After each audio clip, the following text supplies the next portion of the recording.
You would think that in a spreadsheet environment, importing a CSV file would be a good predictor of activation. You went through these steps, you signed up, you actually have a file, you import the file to the spreadsheet, you have the data there, you've already done so much, you must be close to activation. But we actually see that importing a CSV file has basically no correlation with week one retention. What's really strong correlation with week one retention is pulling data from an integration, for example, from one of our integrations. Even though that maybe after 1 or 2 weeks, you're going to use the spreadsheet a lot with CSVs. The starting point is the integration. And so what it means for us is like, well, how do we change the onboarding? What's the first screen look like? How do we use the setup moment to recommend an integration that makes sense for you? And then that's a lot of the work is just iterating through there. Welcome to the Product Tea with Leah. I am your host, Leah Darrin, and we are about to spill the tea with the best from tech about product growth and senior leadership topics.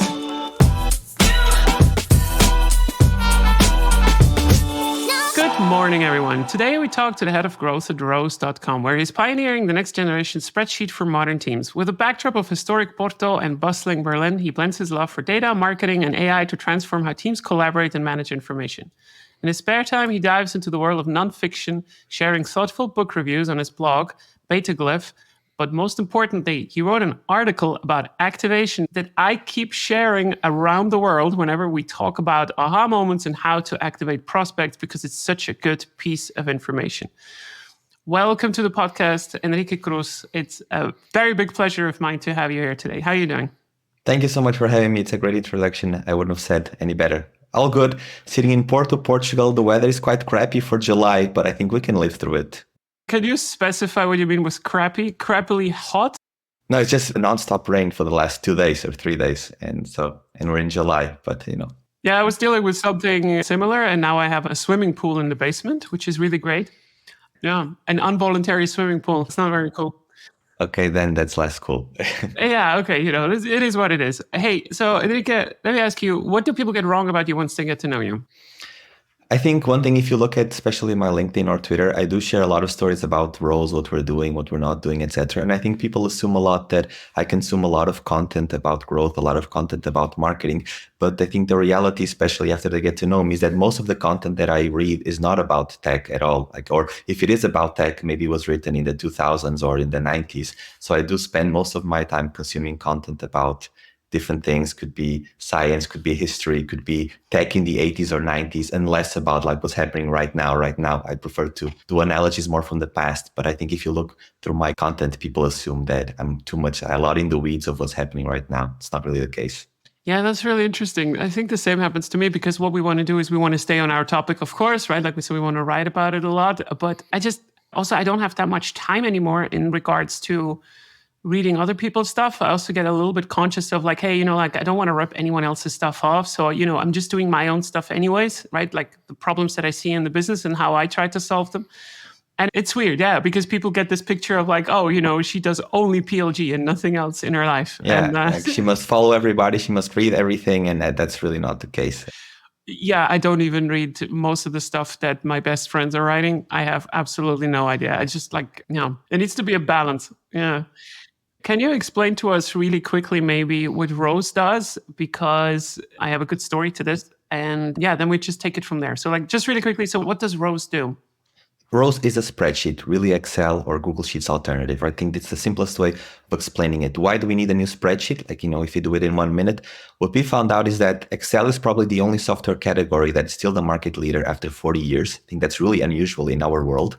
And I think since, Google Sheets came out or Excel came out, a few big things changed. Explosion of SaaS tools, everything needs to connect to everything else. The iPhone in 06, 07, so a lot of our work going to mobile first, or mobile and desktop, and now the explosion of AI. And we are basically building a modern spreadsheet for this new world, where when you share a spreadsheet, it's all mobile friendly, it looks great, it's connected to your marketing tools and your sales tools, and there's a big AI component to help you build your reports, your analysis, and share data. So that's kind of the 2-3 liner on what Rose.com is.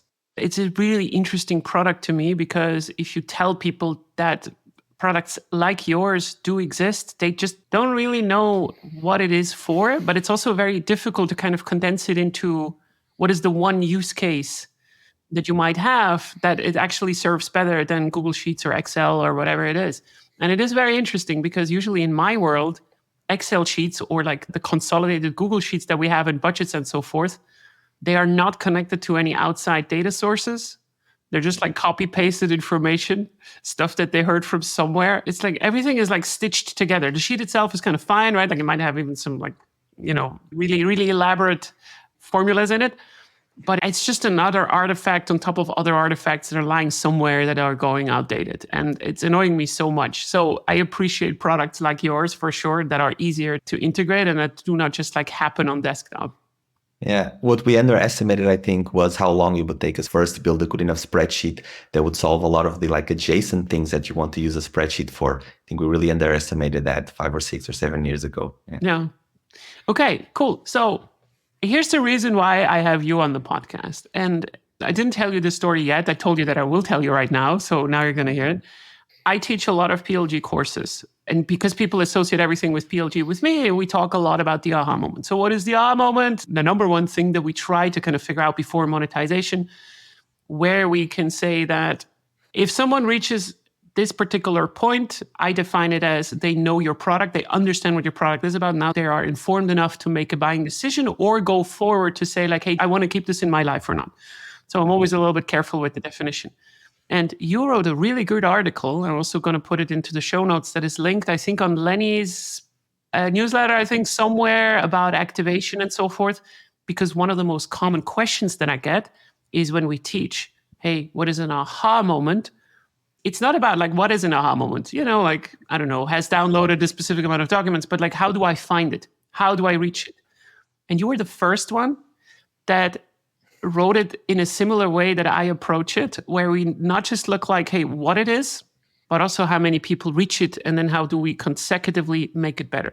Can you add a little bit to this in the sense of like, so when you wrote this article and what it was about, and how do you think about aha moments nowadays, also maybe at Rose or whatever you think about right now? Well, thank you. Thank you very much for saying that. Yeah, I think the real value of the activation rate or the aha moment is twofold. One, to be a good predictor of later on retention, because most of us in SaaS we're looking at 12-month net revenue retention, 3-month retention, but that's way too far down the line to make any decisions in product or growth. And so you need something which is a good predictor. I think this is one good reason to have an activation rate. And the second one is to be able to focus the team on going after something that's quantitative, but at the same time understandable. A lot of us tend to use really complex metrics, share 3 spreadsheets with 2 people within a 5-day period with a business email address. And it's really hard to like focus the organization around it and even understand how that comes to be. And so we've iterated a lot about what an activation rate is precisely because of that. It needs to be a somewhat good predictor. Like the people who reach the activation metric this week, they're very likely to be here with us for 2 or 3 weeks or 4 weeks. And at the same time, we can basically easily explain to anyone what this means in the context of a spreadsheet. So here's an interesting one. I have about 500,000 questions. Let's see how we can go through this, because I would like to see how you're approaching this. So oftentimes I talk with companies that are very immature in the sense of they've never done anything like this. And we usually need to have a conversation. So like, how do you track the stuff and so forth without overcomplicating it? Let's just say we have to sort it out. We know how to kind of track it. We have a product team with the product managers and also people that can do something about it. Even some companies that are bigger, by the way, that still do not have product managers. And have some interesting stories there. And finding a good aha moment usually means that you're defining something that very, very, very few people then reach. And this is where your article comes in that I find so fascinating. So I'll tell you really quickly how I approach this on a conceptual level. And then I would like you to challenge me whether you would also do it this way. So let's say you have a very shitty onboarding flow, right? Like people are just not going through, and you say like, okay, we have a very good aha moment. We think that, if this particular thing happens, so like downloaded 2 documents in a 7-day period, that is what it is, right? And we have a high conviction that if that happens, then we have long-term retention afterwards. But when you look at the data, you start to see that from sign up to this aha moment, we have maybe only 3 people who actually even reach this aha moment. Now we have a problem. And you also described this problem in your article. So the way that I try to do this is then I try to also add different kind of temporary aha moments in between, where we get to a 20 to 60 to 70% activation rate between these steps, so we can optimize something for the teams. Then we ditch it, and then we go to the next one until this original aha moment that we wanted to reach is also reaching like the 20% that we have. Would you approve this approach? Because this is how I do it at the moment. I think it's one way. My preferred way is maybe slightly different, which is I first start with the high engagement users that we already have. Let's take, let's say you have 1,000 weekly active users. Let's take the people that use 3 days or more. Okay. Let's zone on these people and let's try to understand what did these people do in their first 24, 48, 72 hours. Right? Let's take a list of the main actions of the product, viewing a spreadsheet, inviting someone, adding a CSV. What did these people do? Okay. And I think from there, we start having hypotheses on what activation rates could be. Okay. And then we do the reverse, which is we say, okay, hypothesis one is that an aha moment is creating a couple of spreadsheets. Okay. Then let's get everybody that has signed up in the last month, see what percentage of people created these 2 spreadsheets. What is their retention after 1 week, after 3 weeks? Is this a good predictor of success? Yes or no? I can go through these hypotheses until you find a good compromise. That's normally the first thing that I would do. And then the second thing, which I think is very close to what you're saying, is activation. I think there are really 2 moments. Like there's the onboarding flow and then there's the post-onboarding flow. Because I think activation really only starts after onboarding, because you might have very big drop-offs in this onboarding flow that are affecting activation, but maybe it's because your onboarding flow is shitty and you're asking too many questions or wrong questions, or it doesn't work in small screens, whatever it is. So I would first break out the onboarding funnel until we say, okay, the setup moment is complete. Now the real product experience begins. And then look at the high engagement users to see my hypotheses for activation rates. I would do these 2 things. So that's an interesting one too, because there I also run into some problems sometimes, so you introduce now the setup moment. I define the setup moment as whoever you have right now in your product is now ready to go. So for instance, for Small PDF, this was like they have a document that they want to change ready. They're signed in into the platform, of course, and they could do something now with the platform that has nothing to do with I want to register my email or I need to confirm my email and so forth. There's a problem though in this. And I discovered it with a couple of advising clients that some of them have relatively convoluted flows to get to the setup moment. Like double email confirmation or, like some other things. And this is the interesting thing where I also say usually in my cohort, make sure that your setup moment is not too late. Because whatever your setup moment is going to be the first point where you start to measure if something is bad and broken and before that. And for a lot of companies, this just means that, we have Google sign out like SSO and then it's kind of fine. But for some companies, that is not the case. And then you still land with the situation that between the setup moment and this aha moment, and I agree with everything that you said, it might be still too far apart. But let's say we have, maybe also for the audience, why should we not look for signals that are right now activating too little people? So let's say we do this analysis that you just said. We have a specific amount of actions that we want to do. And now we go into the data and we figure out of 100 people that are coming into the product, only one of them is actually reaching it. So we have a 1% activation rate. Let's put it that way from sign up to there. What should we do with this now? How do we continue with this? I would look at, okay, what is the difference between this 1% or this 1% and the 99%? Okay, is it that this 99% failed because they didn't confirm their email or they didn't tell us the role? Like, where did they drop off? Or did they create a spreadsheet but didn't import a CSV? Like, what are the difference between what person A did and person B they didn't do? And go one by one, see how can we simplify this experience, what hypotheses we have to make it better. Like, I can give a very practical example for us. You would think that in a spreadsheet environment, importing a CSV file would be a good predictor of activation. Like, you went through these steps, you signed up, you actually have a file, you import the file to the spreadsheet, you have the data there, you've already done so much, you must be close to activation. But we actually see that importing a CSV file has basically no correlation with week 1 retention. What's really strong correlation with week 1 retention is pulling data from an integration, for example, from one of our integrations. Even though that maybe after 1 or 2 weeks, you're going to use the spreadsheet a lot with CSVs, the starting point is the integration. And so what it means for us is like, well, how do we change the onboarding? What's the first screen look like? How do we use the setup moment to recommend an integration that makes sense for you? And then that's a lot of the work, is just iterating through there. I think you make a very good point. I can also share a very specific actionable example in the sense of like what we tried to do in the beginning at Small PDF. We also tried to kind of check, and we're thinking that, like if someone processed a document, that's the aha moment. But that does not show you any intent. That just means that they did something with your product. And for us, it started to become really important. So like, Is there another step after this that gives us a little bit more information about the intent? Because just because you drove a car does not mean that you like it or that it was useful in some kind of way or that it was what you expected. But if you do download it afterwards and you had also a preview of it, or like, oh yeah, this looks like this is what I need, then this is already kind of a higher intent signal. And that was very useful for us. Another similar example that we faced is, I think a lot of B2B SaaS companies have a lot of templates. Like, let's push templates to our new users to give them like ways to get started. What we actually noticed until now, because now we did a big iteration on templates, were that templates were negatively correlated with retention. Because just because we show you a template, you install it, you start using it. But then if you don't know the mechanics to extend that template, to create your own version, it's really unusual that the template is exactly what you need. And so if you haven't gone through understanding the product functionality, you land on a template and it's actually counterproductive to retention. That is a great example as well, because some companies have to do something like this, but you really should establish the causation or like the correlation between those two. And if you have a weak activation metric like connecting an integration and using a spreadsheet, the activation will look great because people are pushed through these templates and they use it, but then it's not correlated with week 1 retention or 3 because they only use it in the context of the onboarding experience. No. They didn't understand how the product works, they didn't come back, and so you lost. What would you say is the easiest way for, let's say we have a founder or someone that is listening to this, they're not technically very adept and so forth, to say like, hey, you know what, like we're going to do this, we understand, we take Leah's tips, we take Henrique's clips, this is great.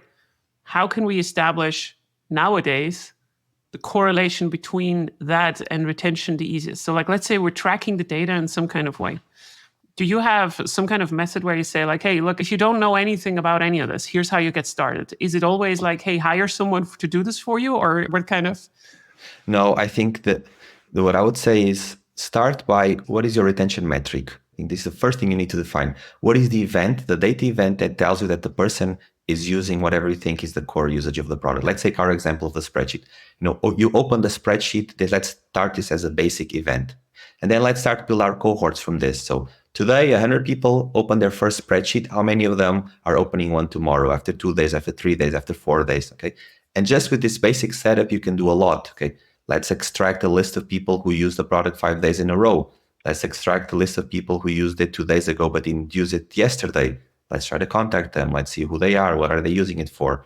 And with minimal data setup, I think you can learn a lot from there and then evolve. Still today, one of our most productive methods of contacting the customer, I've said this a couple of times, I don't know why more companies don't do this, is our core North Star metric of usage is Power Workspaces. So people who use the product 3 days or more in the previous week.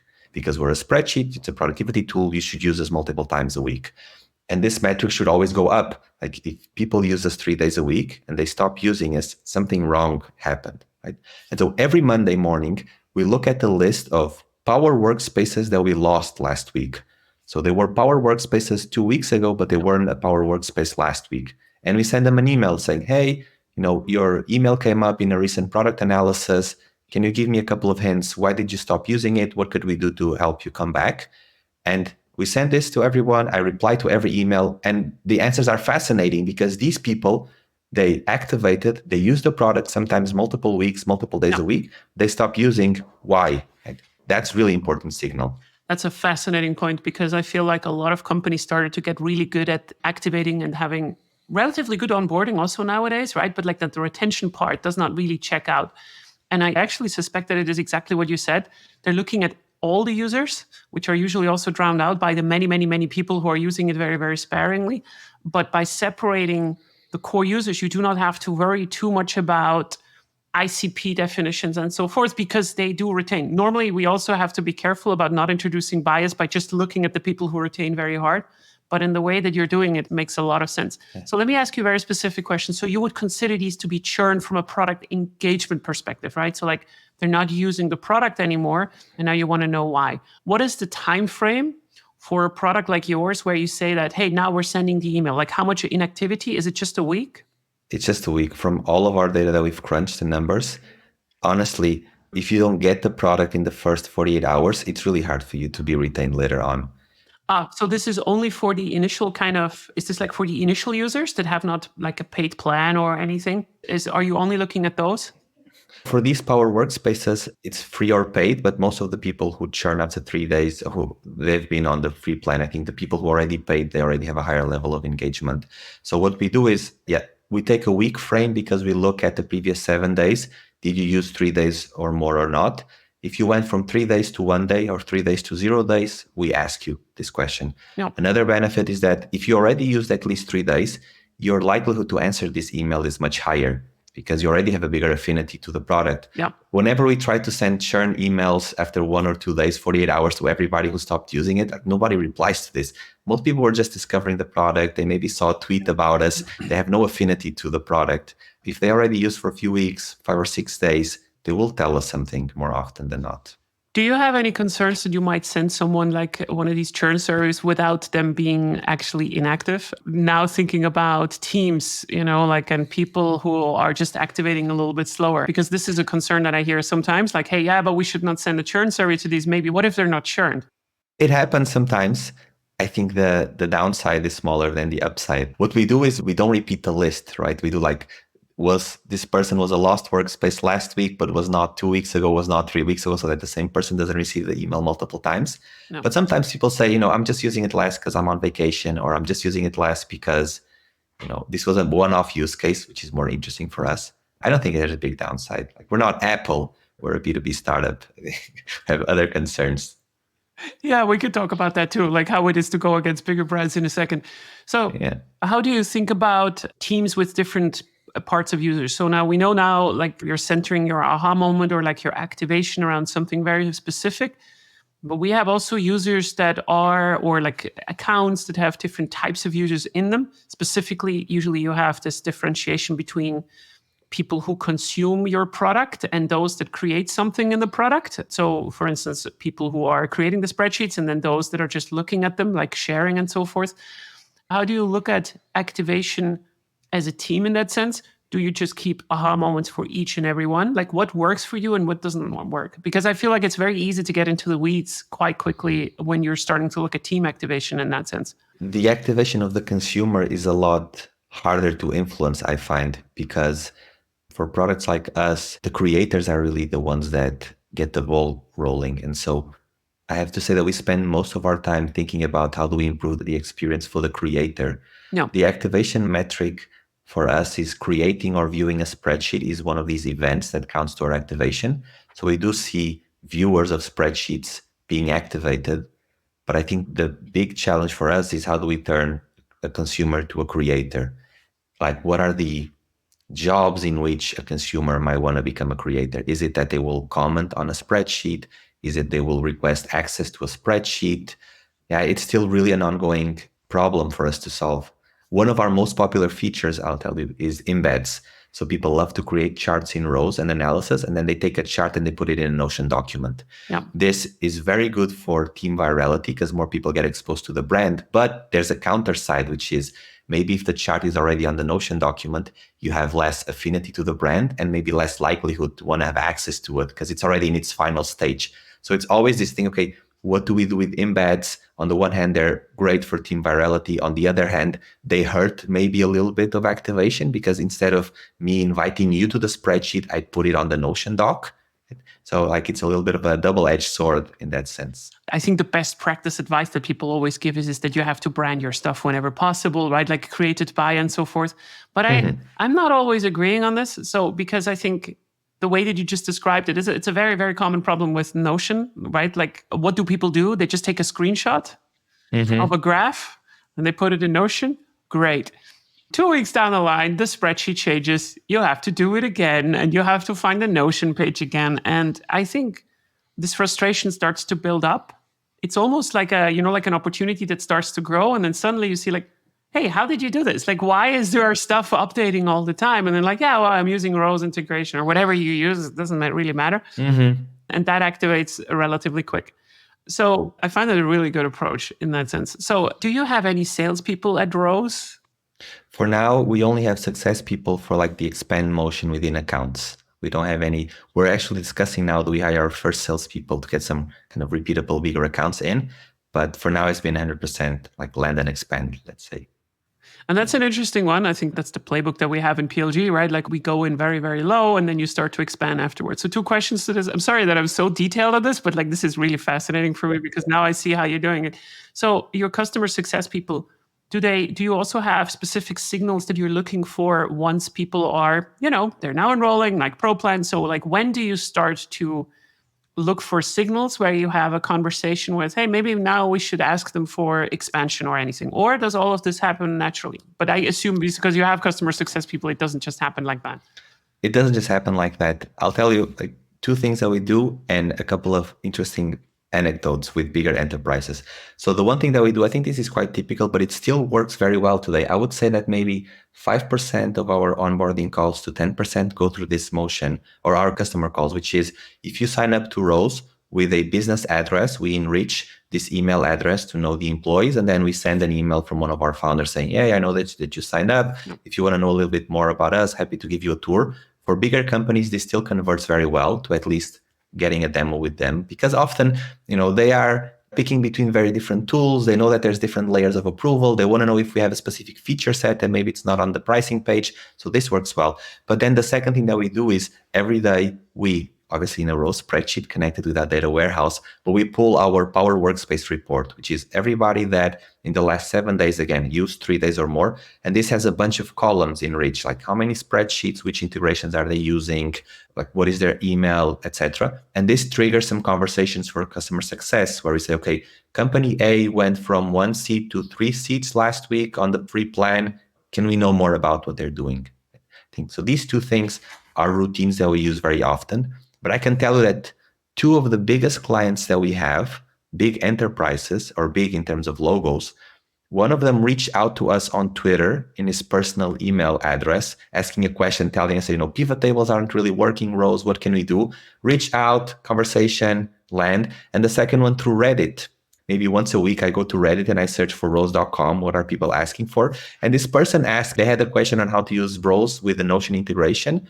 We went into a call, really large enterprise now using the product. Those things are harder to replicate, but these first 2 motions, they still work well. We still have a lot to learn, I think, on the land and expand side, but those things do work well. I think it's very hard to create a sustainable stream or like a controlled stream. So like, let's say you want to improve the leads from Reddit or whatever, which is a very, very tricky metric. It's very, very hard. But what you're doing is exactly right. Like when you do see an opportunity, go all out, just try to fix it specifically, because also for enterprises, like you are having one call for a very specific problem for someone that potentially holds much more value than an individual user. That does not mean that the other ones are not important, but specifically for enterprise, if you are fast as a company in helping, they will notice, right? And they will also remember, because there's always like this one executive sitting somewhere that just remembers like, hey, if something goes wrong, they have my back because I'm the person who signed off on this particular tool.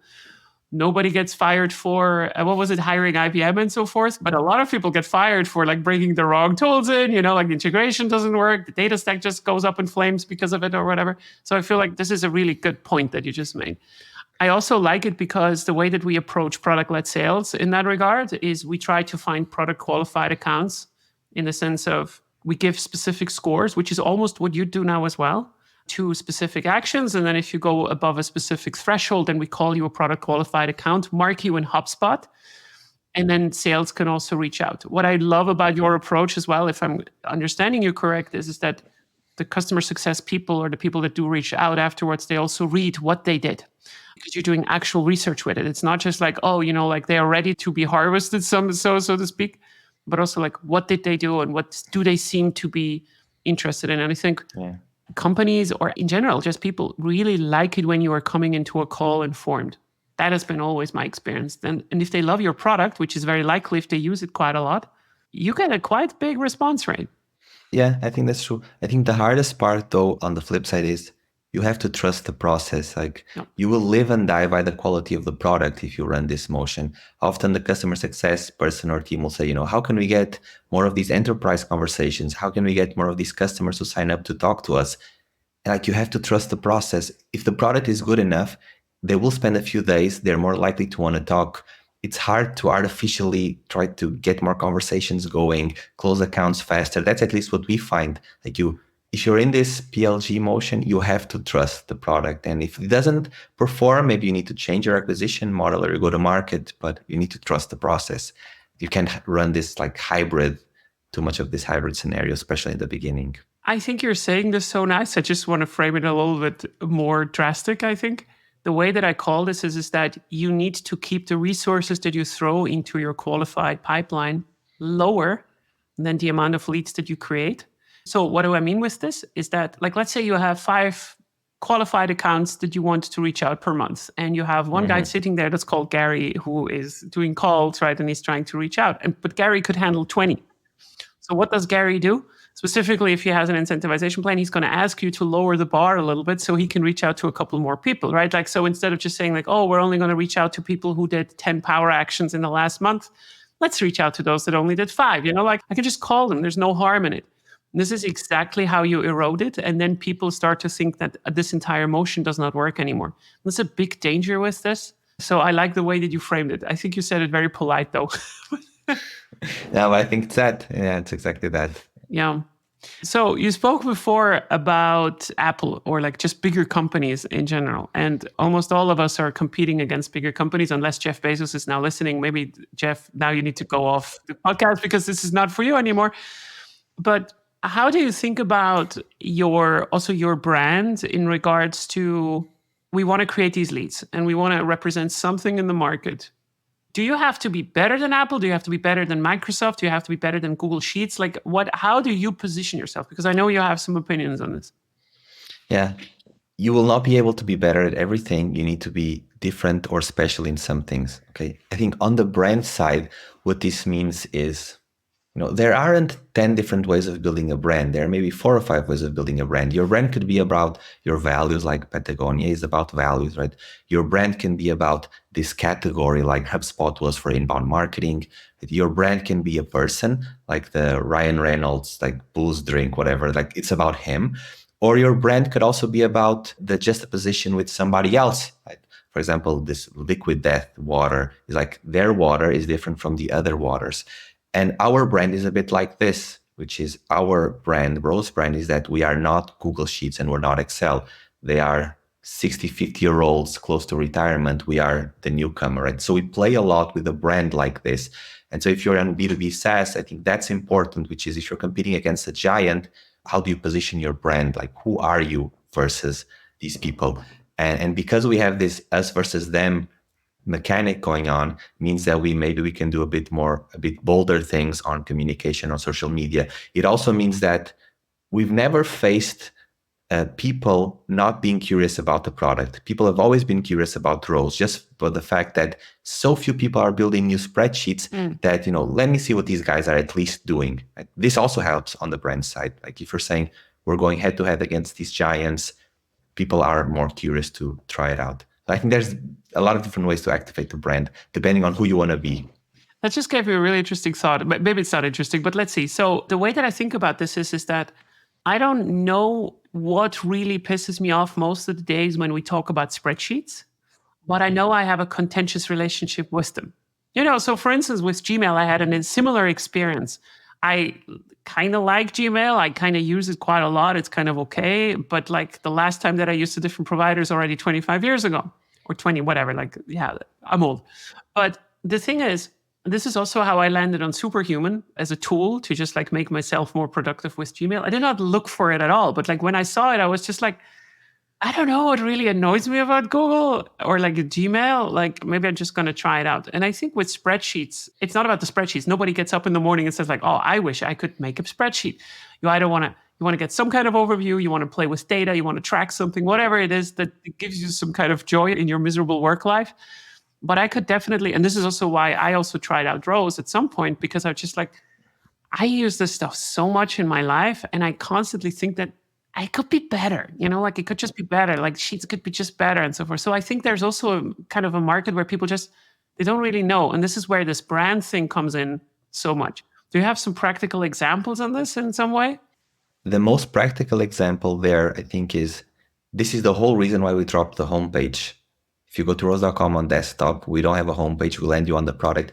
It's a lot because of this, which is if we live in a world where most of our customers in their browser tab, they have Google Sheets or Excel opened, right? We know that they have a spreadsheet at hand at all times. And so how do we really lower the barrier for them to give it a try if they already understand the mechanics of what a spreadsheet is? Like, they are not confused by the grid. We're not pushing them into something completely different. So let's just give them the same flexibility of opening a tab, rows.com. They are in the environment. And then we just need to really make a good job of giving you to this aha moment. I think it's the best personalization of what this brand is about and why this competition with these big giants. I want to emphasize what you just said, because people don't realize how much you're doing this, right? Like, this means, like, I highly encourage people to just go to rows, like rows.com, and you're being dropped into the dashboard. There is no way, as far as I know, it's very, very hard to get to any kind of marketing material unless you go into the integrations and so forth in the community. But you are dropped into a product. You feel like you're already locked in somewhere. And it feels a bit weird, right, in some kind of ways, because that's not what you're used to. Normally you see like all these logos, the promise and everything, and you're just in here and like, hey, just, let's just get started, just do something with it. And I find this very interesting because I feel like the next step to this, or like a less extreme version of this, is to have an interactive demo that is interactable already on the homepage itself, which I also encourage companies to do. Like, just, this is also marketing, right? It really is. And if you have a good explainable brand, then maybe you did the homepage experience already where they're coming from. So your journey does not start on your website. That's the thing. So I really love this take of yours. Yeah, we're always preaching this thing because we were also a bit skeptic when we did. But at the end of the day, we spend all of our VC money, we spend most of our resources in the product, but then we tell people to go to a landing page. If we're lucky, we convert 5 or 6 or 8% of them to try out the product. And so 90% of the people never saw the stuff that we spent millions of dollars building. And so we try to invert this pyramid. If it didn't go well, like if we were talking about Jeff Bezos, if we use his analogy, it's a two-way door. If it doesn't work well, the next day you just put up the landing page and this is it, right? It's really a reversible. You're not crossing the Rubicon there. And that's, I think, what the experience told us.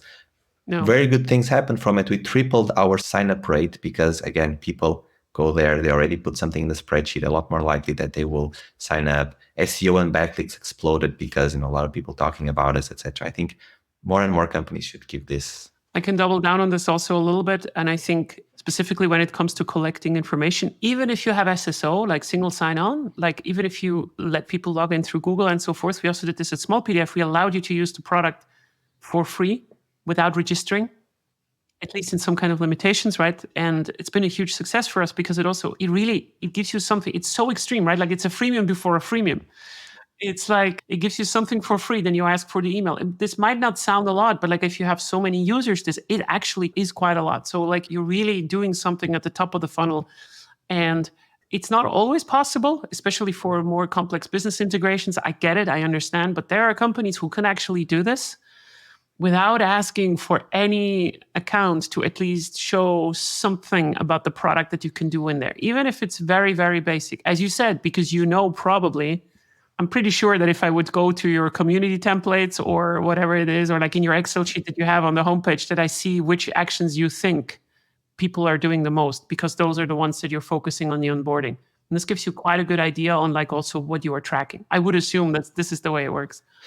It is the way it works. I think another benefit is it really speeds up experimentation on growth because you expose 10 times more people to the product. Anything that you try, you'll get signal much faster.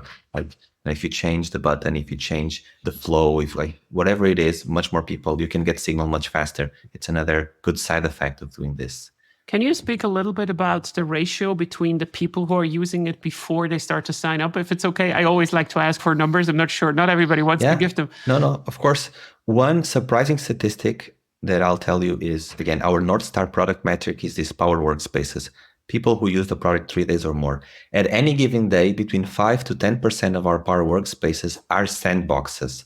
People who haven't signed up yet, and they are using the product in this non-signed up mode for multiple days a week. Okay. So that is one surprising KPI that we were not expecting. A second one was we used to convert on desktop, right? 7, 8% of people landing on rows to sign up. Now we're in the 27, 26, which is insane, right? 20-something% of people sign up, put their email address and go through the process. And why? I think it's because since they landed on the product, they put something there, they're much more likely to want to save it and sign up from there. Downside of that, let me just give you another KPI, which is your activation rate will tank. Obviously, like your broader activation KPI will tank because a lot of people either get confused or they don't have no intent at all. They're just browsing. And so our actions that we're tracking, a lot of people are just not doing them. What we found is that the activation rate post sign up increased by something like 20%. No. And I think, again, is the same logic. If you do sign up, you've already tried it, you're more likely to get the product. Let's go. And I think this is also this kind of principle on like, I think we used to call it the pricing page problems that we always had. So like if you take away the pricing page, yes, you will have more signups. You will have more people that are trying to get to the pricing page because they think it's hidden behind the sign up and so forth. But what you are doing is you're starting to recruit low intent people that could have been sorted out beforehand. So this is exactly what you're doing in that regard. So this is really cool. So you're saying that out of 4 people that are using it without any sign up, one of them is converting into a in a sign up customer. Exactly. Yeah. And those are really good numbers. So what does that mean now? That means that you have even more data than what you would have from a freemium alone, or like 3 times, because the other times they would have also signed up, which means you can also experiment on not just for growth, but also interface changes and so forth. I would assume that you can also do some limited stuff there. This is also how I try to use it. Like it's a really good secondary benefit to have a free motion like this, because you have just so much more data to play with on anything. And yeah, it's highly A/B experimentable. Yeah, it's very experimentable. Again, you have to trust the process because many of these people, maybe large enterprises, will not give you your email address, and maybe they churn before they sign up and you never get their email address. But yeah, again, it's easy to revert. So I never found that, by the way, right? Like I never found that enterprises do not give you their email addresses. I think they usually do, but they do not want to pay for anything and they cannot provide a credit card simply for the fact that, like they have to get, like they get to Spendesk, then they get a virtual credit card, like not for everyone, like a smaller team in a bigger company, or I don't know. Sometimes what we face is that these larger enterprises can sign up. They can put their credit card up to a limited expense. Yep. But then if you want to roll it out to the team, then you hit big bottlenecks because it will never be approved by IT, et cetera, et cetera. Yeah. No. I had some wild research insights when I was trying to research like how exactly did an enterprise enroll with us or like with some clients that I had. And some of them were really interesting in the sense of the executive told someone else, like, hey, can you search something for this, right? Like, or like, there was always some kind of crisis. Something went wrong. Like, someone got axed for something. You're like, this went wrong. This is a bad thing. They never drive the project and so forth. Now we need a new solution. Can you put something together, right? Like, and then you get these spreadsheets with 4 alternatives, like, and that kind of stuff. And then the assistant goes out and looks for some solutions for an initial kind of version. And they are also like, they will probably not show up for you as an enterprise customer, but they very commonly do sign up with their work email. And that's an interesting one too, because you might not be able to convert over them, but if you give them a good experience, then the chances that you are showing up on this comparison spreadsheet is going to go up. And I feel like sometimes it's also really helpful for making your product easy to share with others inside the company by giving fact sheets. I even sometimes still create PDFs that you can actually print out or download or send by email easier rather than them having to make like screenshots and so forth. It's wild. It really depends on the products. Like some of these processes are so antiquated still, but that's how you get into enterprises still. It's an interesting problem. Yeah, we also see that a lot of these bigger customers, like, enterprise people, they are people too. And so they are likely to follow the fads and the trends like we do. And so we have a lot of enterprise people who came to Rose because they saw someone on TikTok or Instagram talking about AI tools, and they talked about us, this, wild location, some that they discovered about us. So there's value in that too. Yeah, that's usually what it is. And once you have the CEO, like, hey, just try out this tool. And like yeah, I heard stuff about it. You have a lot of good traction. And so maybe the last question on the enterprise thing, because I'm always interested in this, because you're clearly now also interested in going a little bit up market, right? Like you're trying to also go into the bigger markets. What is a typical thing that happens when they ask for, okay, we're interested, we have activated it and so forth. Can you give us a rebate for 500 licenses or something like this? So like, is it taking a very salesy spin quite early, or is it more about still also with you about data protection, integration, and so forth, like the typical enterprise things that you would also expect? I think We're still a bit early in that process. What we are seeing is first questions come around compliance, are you SOC 2 compliant, etc. And then I think the first entry point is normally even on the support side, which is, can I get someone dedicated to help me build this flow? Can I have someone who, I can have office hours with to help me build out, because then I want to show this to management. It's starting there. And then these other questions of compliance come in. We're not really yet at this phase of I want to buy 500 licenses. What's the easiest way? What we have with these bigger enterprises are just odd payment methods. Like they want to use this. They can't go through Stripe, has to be this, or a wire transfer. It's this different way of doing it that we do have some manual work with that. Yeah. And we're now going through several compliance processes exactly because of that, so that we can have this stamp and the checklist, the enterprise checklist, we check that thing. These guys are compliant. Well, that's really cool. I'm really excited to see where you're going to end up. Definitely. I have you on my watch list now as well. You and the company. So that sounds really good. Henrique, thank you so much also for coming on the product team. This was absolutely amazing. I could go on for another 4 hours. Maybe I'm going to do that next time with you if you're still game. We have so many topics to talk about. Do you want people to reach out to you? And if so, where should they do that? Henrique@rose.com. I think it's the easiest way. Where I'm most active is on LinkedIn. I think if you do Henrique Rose, or on Twitter, we do share we really like to share inside stories and numbers of what it's like to build this spreadsheet. Again, because I think it's such an odd thing to try to take on Excel and Google Sheets for the good and for the bad. So we share a lot of stories there. Hit me up. I'd love if you, like your suggestion, if you open rose.com, give it a try. Tell me what worked, what didn't work, what did you get, what didn't you get? And then we get from there. Yeah. I highly recommend also your LinkedIn. You share some good stuff. You don't post enough, unfortunately. So I'm just going to publicly shame you now a little bit, because I think I'll do one after this. What you share is really good. And I think it's really, really cool to see. And I hope that you guys are going to be very, very successful, because what you do is really good. Thank you. So yeah, thank you very much. And that's the end of this episode. Bye-boom. Thank you so much for listening to The Product Tea with Lea. If you don't have enough yet, you can subscribe to my podcast right now on Apple Podcasts or Spotify, or you can head to my website, leatarin.com, which is leahtharin.com, where you can find much more of my material or just want to work with me.